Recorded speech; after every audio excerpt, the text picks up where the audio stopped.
नमस्कार विद्यार्थियों, कैसे हो आप सभी लोग। हमें उम्मीद है कि आप लोग बहुत ही अच्छे होंगे। जय हिंद, वंदे मातरम। आप लोग एक बार फिर से विजिट कर चुके हो दीपक लक्ष्य यूट्यूब चैनल की ऑनलाइन क्लासेज में। सभी का हार्दिक स्वागत, वंदन और अभिनंदन करते हैं हम। आज आप सभी के मध्य में संपूर्ण रीतकाल के महत्वपूर्ण प्रश्नों को एक साथ लेकर उपस्थित हुए हैं और ऐसे प्रश्न जो विभिन्न परीक्षाओं में आपसे लगातार पूछे गए हैं और आने वाली परीक्षाओं में भी पूछे जाएंगे। तो एक बार आप सभी लोग कक्षा को लाइक, कमेंट कर शेयर कर दीजिए। कोई पहली बार आया है चैनल के ऊपर तो सब्सक्राइब कर लीजिए, बेल आइकन दबा लीजिए ताकि आपको भी आने वाली कक्षाओं की जानकारी मिलती रहेगी। और सेशन को पूरा वॉच करिएगा। हम शुरुआत करते हैं पहले प्रश्न के साथ में। बतरस लालच लाल की मुरली धरी लुकाए, सौह करे भौहन हंसे, दैन कहे नटी जाए। ये जो है पूछा जा रहा है कि पंक्ति किसकी है। तो ये बड़ी ही महत्वपूर्ण पंक्ति है, किसकी? बिहारी जी की है। फिर अगला क्वेश्चन है, तेरे नयन मेरे मन के खिलौना। ये पंक्ति किसकी है? सेनापति जी की। फिर आप सभी का अगला क्वेश्चन है, कुंदन को रंग फीको लगे, झलके अति अंगन चारु गोराई। ये पंक्ति किसकी है? मतिराम जी की है। फिर अगला क्वेश्चन है, अमी हलाहल मद भरे, श्वेत श्याम रतनार, जियत मरत झुकी झुकी परत, जही चितवत एक बार। ये पंक्ति किसकी है? रसलीन की, जो कि अंग दर्पण रचना से ली गई है।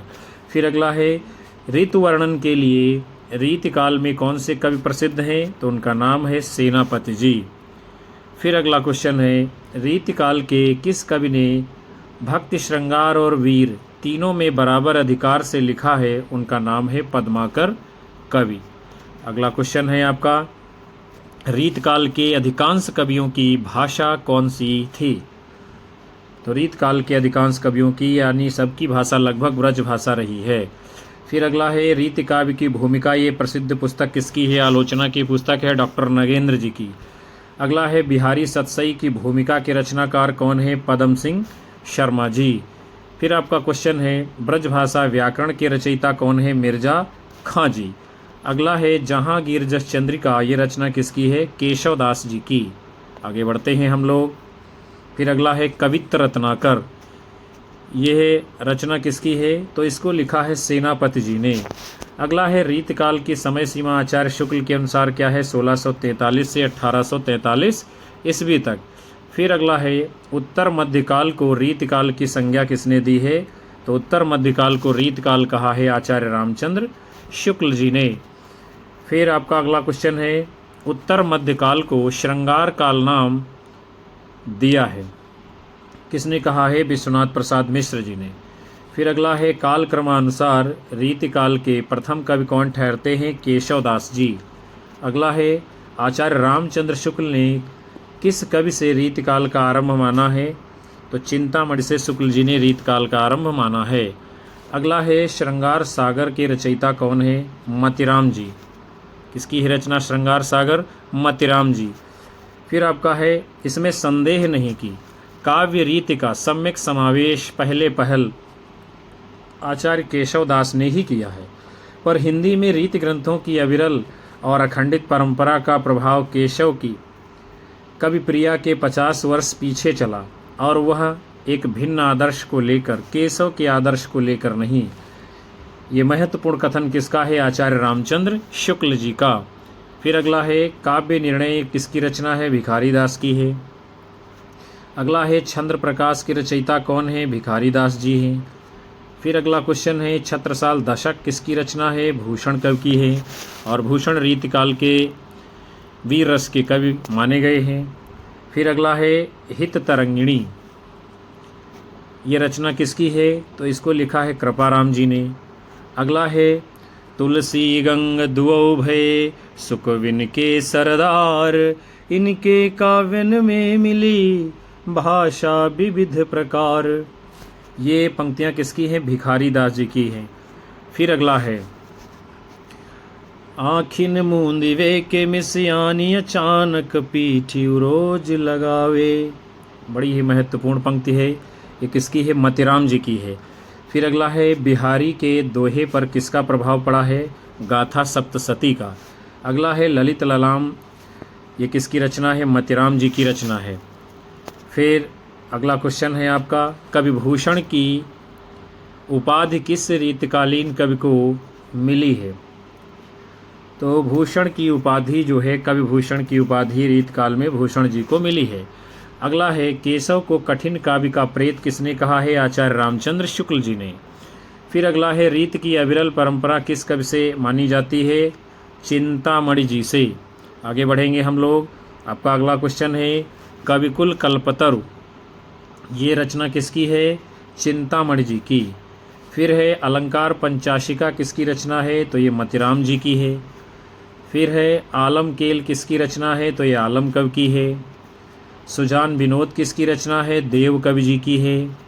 भाषा भूषण किसकी रचना है? जसवंत सिंह जी की है। फिर अगला है जगत विनोद किसकी रचना है? पद्माकर जी की है। गंगा लहरी रचना किसकी है? ये भी पद्माकर जी की रचना है। हम लोग आगे बढ़ेंगे।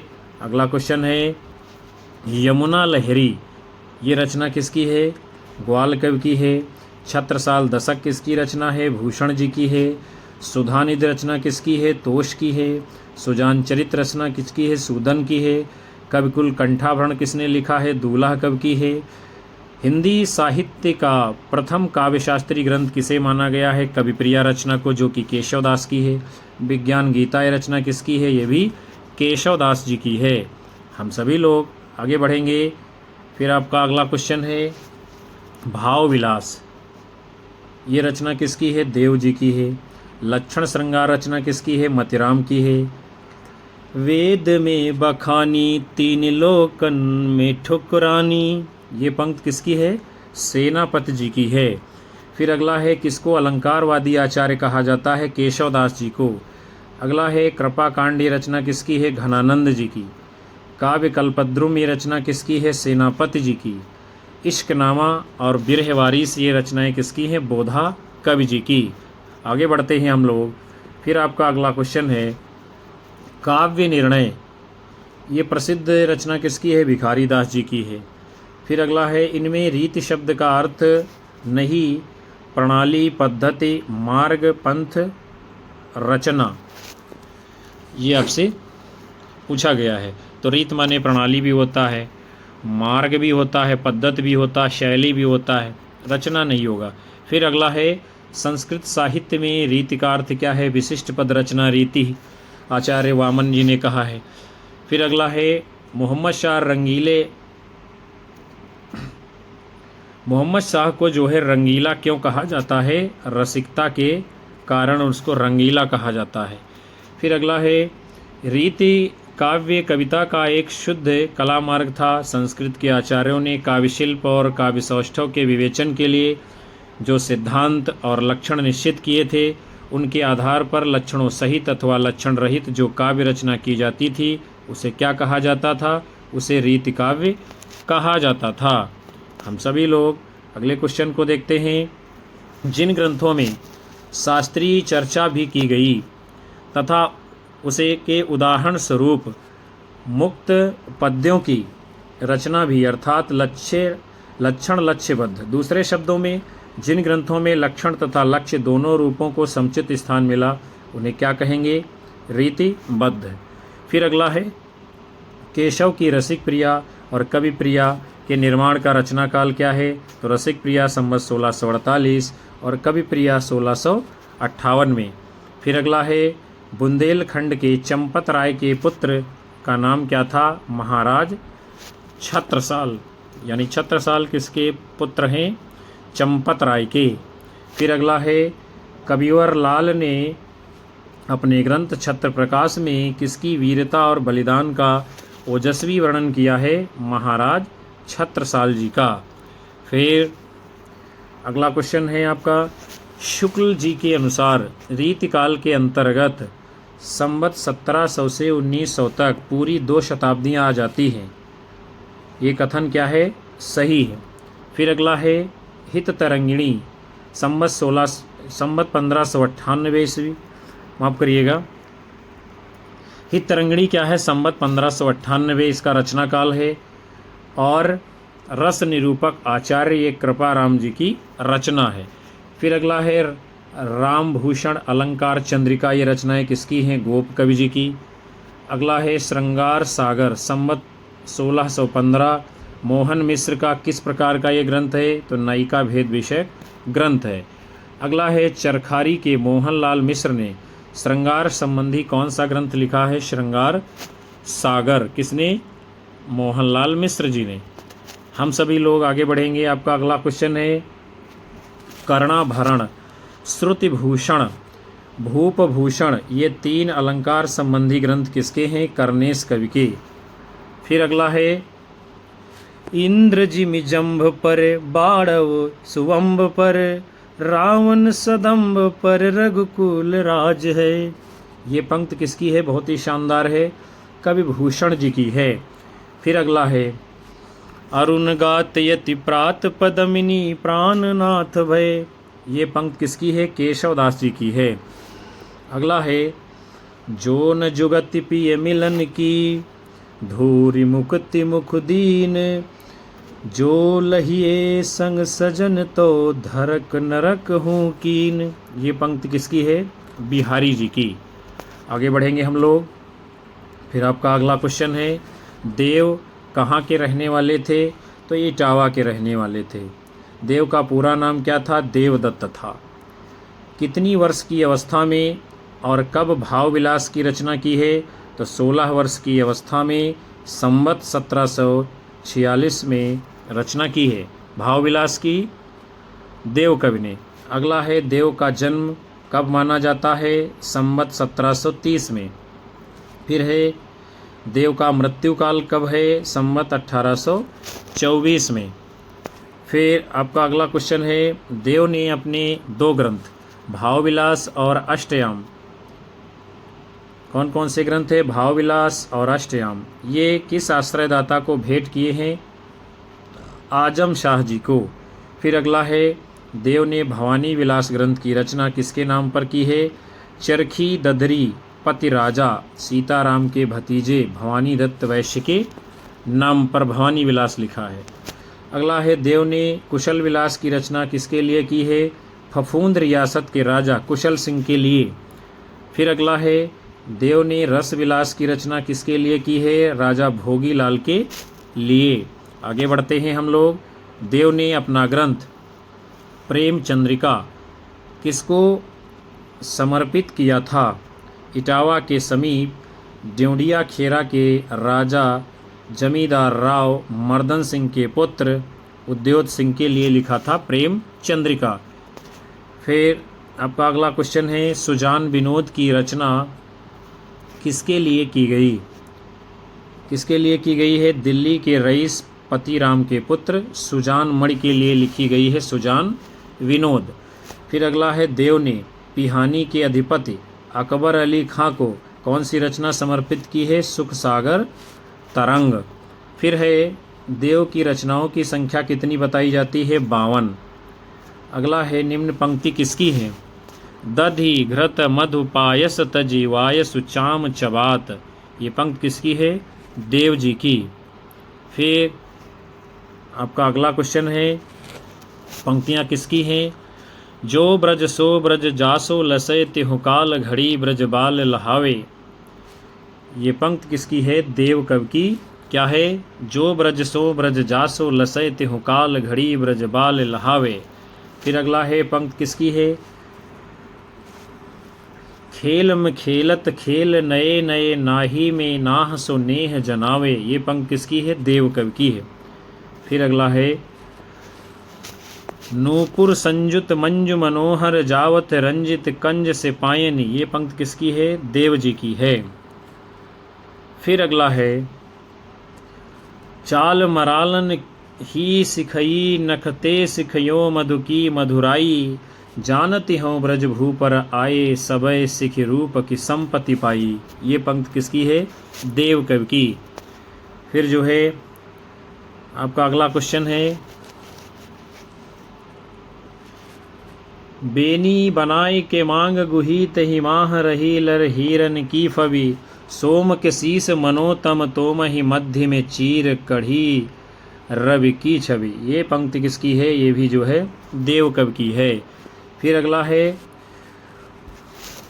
मोहि मोहि मोहन को मन भयो राधामय राधा मन मोहि मोहि मोहन मई भई। बहुत ही शानदार पंक्ति है। मोहि मोहि मोहन को मन भयो राधामय राधा मन मोहि मोहि मोहन भई। ये पंक्ति है देव जी की। फिर अगला है हरि के हाथ से माखन रोटी ले जाने वाले, काग के भाग्य की सराहना करने वाले और श्री कृष्ण जी की ही जही को छोहारियों द्वारा छछिया भरे छाछ पर नाच नचाने वाले रसखान प्रेम भंग के गायक थे। अतः हिंदी की स्वच्छंद काव्यधारा के सबसे प्राचीन कवि यही ठहरते हैं। ये कथन किसका है? आचार्य शुक्ल जी का। हम सभी लोग आगे बढ़ते हैं। फिर आपका अगला क्वेश्चन है 252 वैष्णवन की वार्ता में रसखान का परिचय क्या दिया गया है? दिल्ली के बादशाही खानदान पठान। अगला है रसखान के दीक्षा गुरु कौन थे? गोसाई विट्ठलनाथ जी। फिर है गोसाई विट्ठलनाथ ने गोविंद कुंड पर रसखान को किस संप्रदाय में दीक्षित किया था? वल्लभ संप्रदाय में। अगला है मुसलमान होकर भी रसखान कंठी माला क्यों धारण करते थे? वैष्णव प्रभाव के कारण। अगला क्वेश्चन है गोसाई विट्ठलनाथ जी का स्वर्गवास कब हुआ है?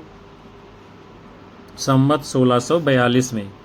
फिर है रसखान का अनुमानिक यानी जन्म और मृत्यु कब है? तो जन्म है संवत 1615 में, मृत्यु है संवत 1685 ईस्वी में। माफ़ करिएगा, संवत 1685। फिर अगला है रसखान के माता पिता कौन हैं? तो यहाँ पर क्या है? पता नहीं। यहाँ पर क्या किसी भी किताब में नहीं मिलता है। फिर अगला है रसखान रीतिकाल की किस धारा के कवि हैं? रीतिमुक्त काव्यधारा के कवि हैं। फिर है रसखान की कितनी रचनाएं हैं? केवल 2 छोटी रचनाएं, प्रेम वाटिका और सुजान रसखान। फिर अगला है प्रेम वाटिका कब रची गई है? संवत 1671 में। अगला है प्रेम वाटिका में कितने दोहे हैं? 52 दोहे हैं। सुजान रसखान में कितने दोहे हैं? 120 छंद हैं। फिर अगला है सुजान रसखान में 10 दोहे, सोरठे और से सवैया और कवित्त हैं। फिर अगला है रसखान की रचनाओं में सामान्यतः कौन सा रस पाया जाता है? भक्ति श्रृंगार और वात्सल्य रस रसखान की रचनाओं में पाया जाता है। अगला क्वेश्चन है बिनु गुण जोबन रूप धन बिनु स्वार्थ हित जानी शुद्ध कामना ते रहित प्रेम सकल रस खानी। ये पंक्ति किसकी है? तो ये पंक्ति है आपके रसखान कवि की। हम लोग आगे बढ़ते हैं। आपका अगला क्वेश्चन है दंपति सुख अरु विषय रस पूजा निष्ठा ध्यान इनते परे बखानिए शुद्ध प्रेम रस खान। ये पंक्ति किसकी है? रसखान जी की है। फिर अगला है प्रेम हरि को रूप है त्यों हरि प्रेम स्वरूप एक होए दुइयों लसे ज्यों सूरज अरु धूप। ये पंक्ति किसकी है? रसखान कवि की है। फिर अगला है ज्ञान ध्यान विद्यामति मत विश्वास विवेक बिना प्रेम सब धूर है अग जग एक अनेक। ये भी पंक्ति किसकी है? रसखान जी की है। फिर आपका अगला क्वेश्चन है हरि के सब आधीन पय हरि प्रेम आधीन याही ते हरि आपुही याही बड़प्पन दीन। ये भी पंक्ति किसकी है? रसखान जी की है। फिर आपका अगला क्वेश्चन है हिंदी के श्रृंगारी कवियों में सर्वाधिक ख्याति प्राप्त करने वाले कवि बिहारी हैं। ये कथन किसका है? आचार्य रामचंद्र शुक्ल जी का। क्या कहते हैं? हिंदी के श्रृंगारी कवियों में सर्वाधिक ख्याति प्राप्त करने वाले कवि कौन हैं? बिहारी हैं। फिर अगला है बिहारी की प्रसिद्धि का एकमात्र कारण क्या है? इनकी रचना सतसई यानी बिहारी सतसई। फिर अगला है किसी कवि का यश उसकी रचनाओं के परिमाण के हिसाब से नहीं होता है, गुण के हिसाब से होता है। ये कथन है बिहारी का। फिर जो है अगला क्वेश्चन है, सतसैया के दोहरे ज्यों नाविक के तीर, देखन में छोटे लगे घाव करें गंभीर। यह प्रसिद्ध दोहा किसके संबंध में है? बिहारी सतसई के संबंध में। अगला है, आचार्य रामचंद्र शुक्ल ने बिहारी का जन्म कब माना है? संवत 1660 में। फिर है, बिहारी सतसई का रचना काल कब है? संवत 1719 में। फिर है, बिहारी का जन्म कहाँ हुआ था? मध्य प्रदेश के ग्वालियर में। बिहारी का अधिकतम जीवन कहाँ व्यतीत हुआ? मथुरा, आगरा, बुंदेलखंड और जयपुर में। फिर आपका अगला क्वेश्चन है, बिहारी का आचार्य केशवदास से संबंध किस उम्र में हो गया था? तो बिहारी का आचार्य केशवदास से संबंध लगभग 8 वर्ष की उम्र में हो गया था। फिर अगला है, बिहारी ने संस्कृत किससे सीखी थी? नरहरिदास जी से। बिहारी को अपने साथ ले जाने की आज्ञा शाहजहां ने किससे प्राप्त की थी? इन्हीं यानी नरहरिदास जी से। फिर अगला है, शाहजहां के दरबार में बिहारी का संपर्क किस विद्वान से हुआ था? पंडित राज जगन्नाथ जी से। फिर अगला क्वेश्चन है, अब्दुल रहीम खान खाना से बिहारी का संबंध कहाँ हुआ था? शाहजहां के दरबार में। फिर अगला है, बिहारी महाराजा मिर्जा राजा जयसिंह के पास जयपुर कब पहुँचे? संवत 1692 में। फिर है अगला, नहीं पराग नहीं मधुर मधु, नहीं विकास यही काल, अली कली ही सो बंध्यो आगे कौन हवाल। ये पंक्तियाँ किसकी हैं और किसके लिए कही गई हैं? तो ये पंक्तियाँ बिहारी की हैं और मिर्जा राजा जयसिंह के लिए कही गई हैं। फिर आपका अगला क्वेश्चन है, स्वार्थ सुकृत न श्रम वृथा, देखि विहंग विचारी, बाज पराए पानी पर तू पच्छिन ना मारी। ये पंक्तियाँ किसकी हैं? ये भी बिहारी जी की हैं। अगला है, बिहारी रीतकाल की किस धारा के कवि हैं? तो रीत सिद्ध धारा के कवि हैं। फिर अगला है, बिहारी अपने पूर्ववर्ती संस्कृत के श्रृंगारी मुक्तक कवियों की परंपरा में आते हैं। बिहारी हिंदी के श्रृंगार मुक्तक कवि माला के तो सुमेरु हैं। ये कथन किसका है? पदम सिंह शर्मा जी का। क्या कहते हैं शर्मा जी? बिहारी अपने पूर्ववर्ती संस्कृत के श्रृंगारी मुक्तक कवियों की परंपरा में आते हैं। बिहारी हिंदी के श्रृंगार मुक्तक कवि माला के तो सुमेरु हैं। ये कथन किसका है? आचार्य पदम सिंह शर्मा जी का। फिर अगला है, मेरी भव बाधा हरो, राधा नागर सोए, जातन की झाई परे श्याम हरित दुति होए। ये पंक्ति किसकी है? बिहारी जी की। आगे बढ़ेंगे हम लोग। अगला क्वेश्चन है आपका, तज तीरथ हरि राधिका, तन दुति करि अनुराग, जिहि ब्रज केलि निकुंज मग, पग पग होत पयाग। ये भी पंक्ति किसकी है? बिहारी की है। फिर अगला है, शीस मुकुट कटिकाछनी, कर मुरली उर्माल, यही बानिक मोमन बस्यो सदा बिहारी लाल। ये पंक्ति किसकी है? ये भी बिहारी जी की है। फिर अगला है, या अनुरागी चित्त की, गति समझे नहीं कोय, ज्यों ज्यों बूढ़े श्याम रंग, त्यों त्यों उज्ज्वल होए। ये भी पंक्ति किसकी है? बिहारी जी की है। फिर आपका अगला क्वेश्चन है, करो कुबत जग कुटिलता, तजो न दीन दयाल, दुखी होंगे सरल चित, बसत त्रिभंगी लाल। ये भी महत्वपूर्ण पंक्ति किसकी है? बिहारी जी की है। फिर अगला है, मोहनी मूरति श्याम की, अति अद्भुत गति होए, बसती सुचित अंतर तऊ, प्रतिबिंबित जग होए। ये भी दोहा किसका है? बिहारी जी का है। फिर अगला है, दीर्घ सांस न ले ही दुख, सुख साई नहीं भूली, दई दई क्यों करत है दई दई सुकबूल। ये भी दोहा किसका है? बिहारी जी का है।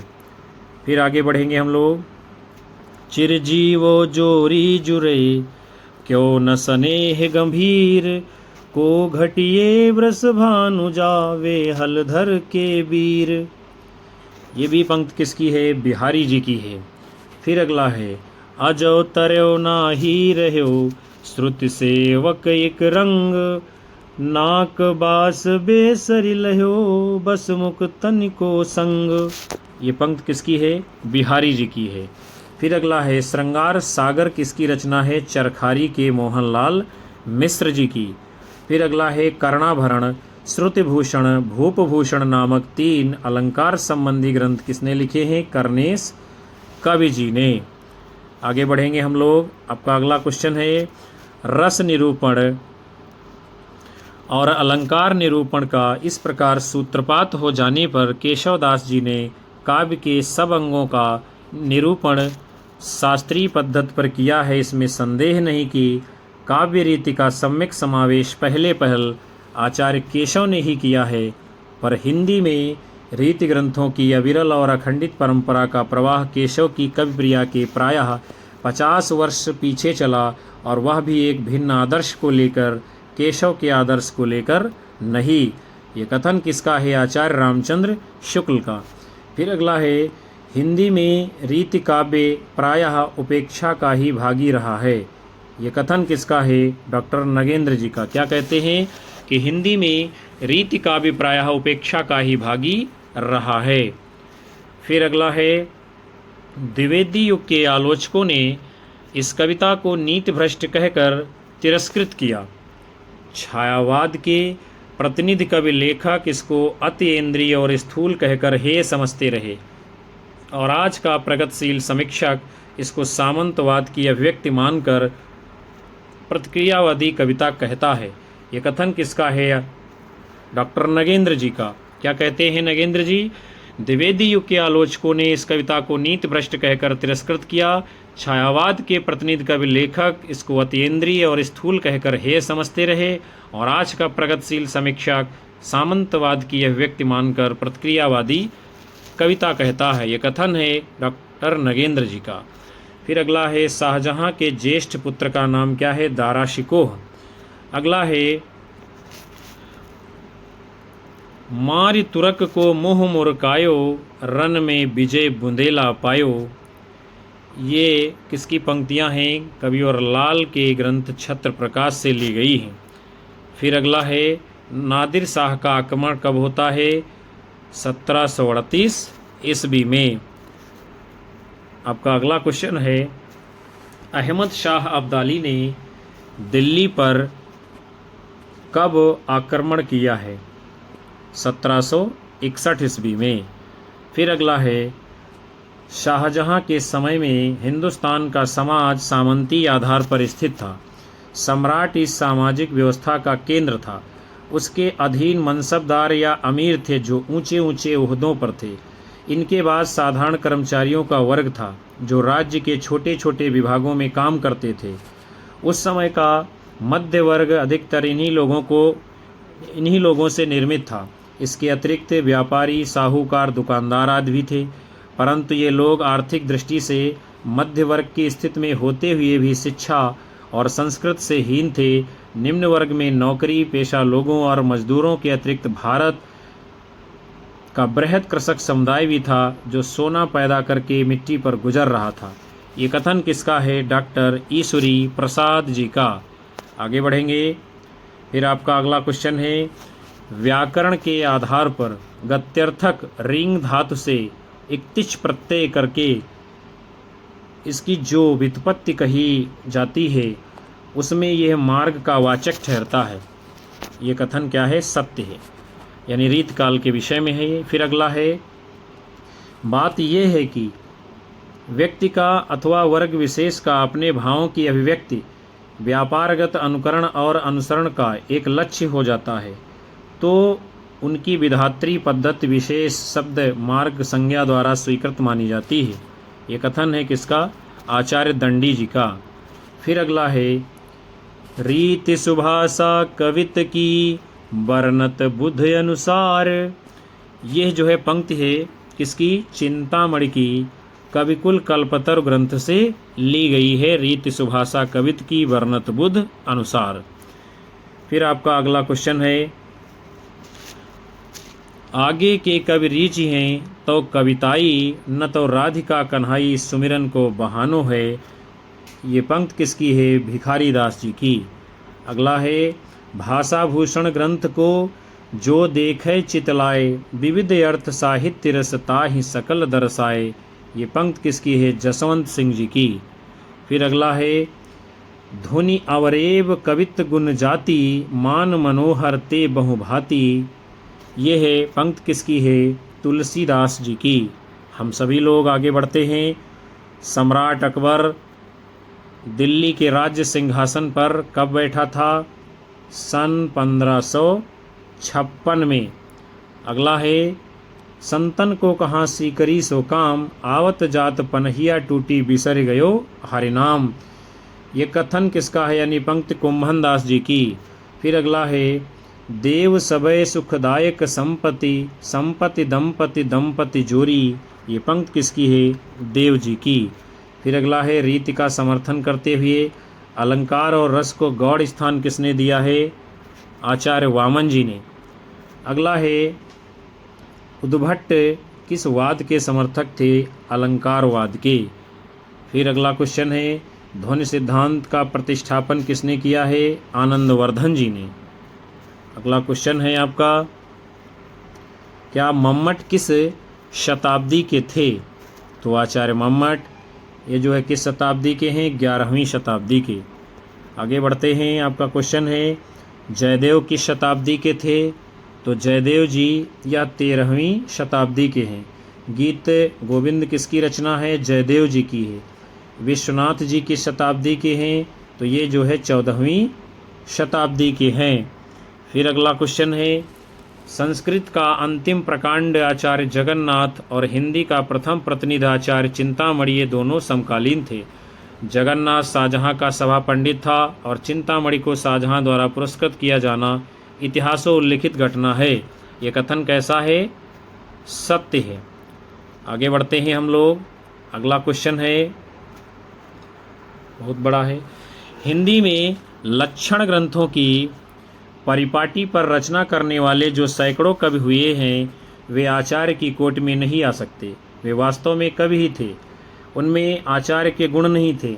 उनके अपर्याप्त लक्षण साहित्य शास्त्र का सम्यक बोध कराने में असमर्थ हैं। बहुत स्थलों पर तो उनके द्वारा अलंकार आदि के स्वरूप का भी ठीक ठीक बोध नहीं हो सकता है। कहीं कहीं तो उदाहरण भी ठीक नहीं है। शब्द शक्ति का विषय तो दूर, 2 ही 4 कवियों ने नाम मात्र के लिए लिया है, जिससे उस विषय का बोध होना तो दूर रहा, कहीं कहीं भ्रांत धारणा अवश्य उत्पन्न हो सकती है। काव्य के साधारणतः 2 भेद किए जाते हैं, श्रव्य और दृश्य। इनमें से दृश्य काव्य का निरूपण तो छोड़ ही दिया गया। सारांश ये है कि इन रीतियों पर ही निर्भर रहने वाले व्यक्ति का साहित्य ज्ञान कच्चा ही समझा जाना चाहिए। यहाँ सब लिखने का अभिप्राय केवल इतना ही है कि यह न समझा जाए कि रीतिकाल के भीतर साहित्य शास्त्र पर गंभीर और विस्तृत विवेचन तथा नई नई बातों की उद्भावना होती रही है। ये कथन किसका है? आचार्य रामचंद्र शुक्ल जी का। फिर अगला है, क्या सत्य है कि पद्माकर ने 9 रसों का सफल निरूपण किया है? तो ये बात क्या है? सत्य है। अगला है, पद्माकर जी का जन्म कहाँ हुआ है? मध्य प्रदेश के सागर जिले में। आपका अगला क्वेश्चन है, तैलंग ब्राह्मण पद्माकर का जन्म कब होता है? संवत 1753 में। अगला है, पद्माकर के पिता का क्या नाम था? मोहनलाल भट्ट।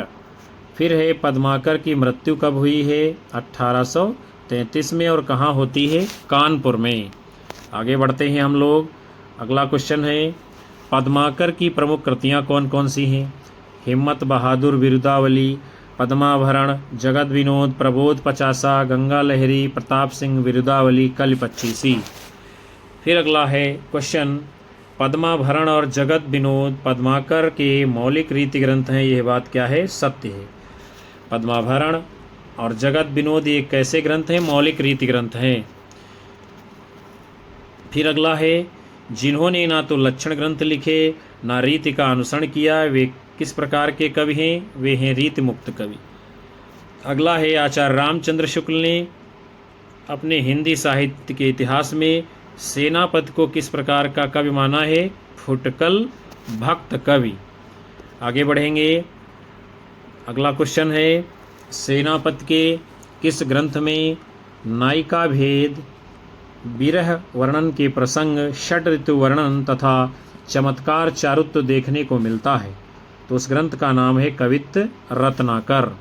फिर अगला है, सेनापति ने कवित्त रत्नाकर की रचना कब की है? संवत 1706 में। फिर अगला क्वेश्चन है, सेनापति के गुरु का नाम क्या है? हीरामणि दीक्षित। अगला है, सेनापति के पितामह का नाम क्या है? परशुराम दीक्षित। फिर अगला है, सेनापति के पिता का नाम क्या है? गंगाधर दीक्षित। अगला है, सेनापति का जन्म कब हुआ है? संवत 1646 के आसपास। आगे बढ़ते हैं हम लोग। अगला क्वेश्चन है, भूषण का जन्म कहाँ हुआ था? कानपुर के समीपवर्ती तिकवापुर नामक गांव में।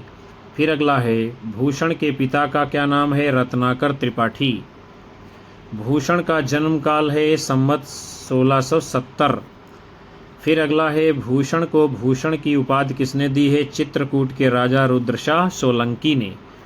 भूषण की मृत्यु कब मानी जाती है? संवत 1772 में।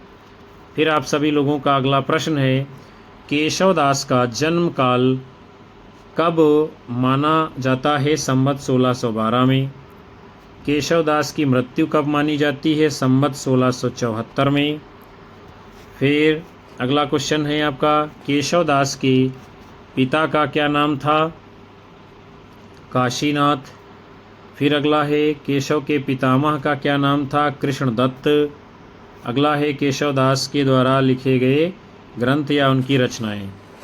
10 ग्रंथ जो है इस प्रकार हैं, रामचंद्रिका संवत 1658, कविप्रिया संवत 1658, रसिक प्रिया संवत 1648, रतन बावनी संवत 1638, वीर सिंह देवचरित संवत 1664, जहांगीर चंद्रिका संवत 1669, विज्ञान गीता संवत 1667, 12 मासा संवत 1657।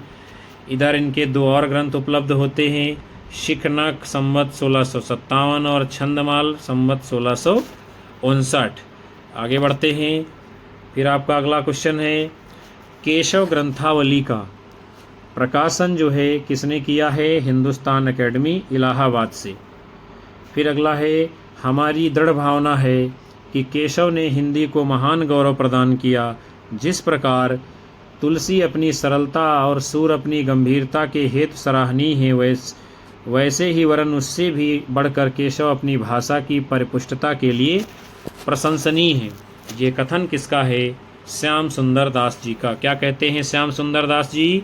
हमारी दृढ़ भावना है कि केशव ने हिंदी को महान गौरव प्रदान किया, जिस प्रकार तुलसी अपनी सरलता और सूर अपनी गंभीरता के हेतु सराहनीय है, वैसे ही नहीं वरन उससे भी बढ़कर केशव अपनी भाषा की परिपुष्टता के लिए प्रशंसनीय है। ये बात कौन कहता है? डॉक्टर श्याम सुंदर दास जी।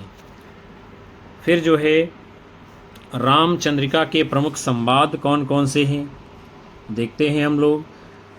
सुमति विमति संवाद, रावण जाड़ा सुन संवाद, राम परशुराम संवाद, राम जानकी संवाद, राम लक्ष्मण संवाद, सुपर्णखा संवाद, सीता रावण संवाद, सीता हनुमान संवाद, रावण अंगद संवाद, लवकुश संवाद। ये सभी संवाद किसमें है? रामचंद्रिका रचना में। फिर अगला है, रीति मुक्त स्वच्छंद धारा के सर्वश्रेष्ठ कवि कौन है? घनानंद जी। घनानंद का जन्म कहाँ हुआ है? बुलंदशहर में। घनानंद का जन्म कब हुआ है? संवत 1746 में। तो विद्यार्थियों और साथियों, आज के इस महत्वपूर्ण सत्र को हम यहीं पर समाप्त कर रहे हैं, जिसके अंतर्गत आप सभी लोगों ने संपूर्ण रीतकाल के महत्वपूर्ण प्रश्नों को देखा जाना समझा। हमें उम्मीद है ये सेशन आपके लिए, आपकी परीक्षा के लिए लाभदायक साबित होगा। कक्षा को लाइक करिए, ज़्यादा से ज़्यादा साथी मित्रों में शेयर करिए। यही आपका प्यार हमारे लिए होता है, जो ऊर्जा बढ़ाता है, हमारी मनोबल बढ़ाता है और लगातार आप सभी को कक्षाएं दी जा पाती हैं। उन सभी साथियों का बहुत बहुत हार्दिक धन्यवाद जो अंत तक सेशन में बने रहे हैं। मिलेंगे आप सभी को फिर से एक नई कक्षा में। तब तक के लिए नमस्कार, जय हिंद, वंदे मातरम, बाय बाय, शुभ रात्रि आप सभी लोगों को विद्यार्थियों।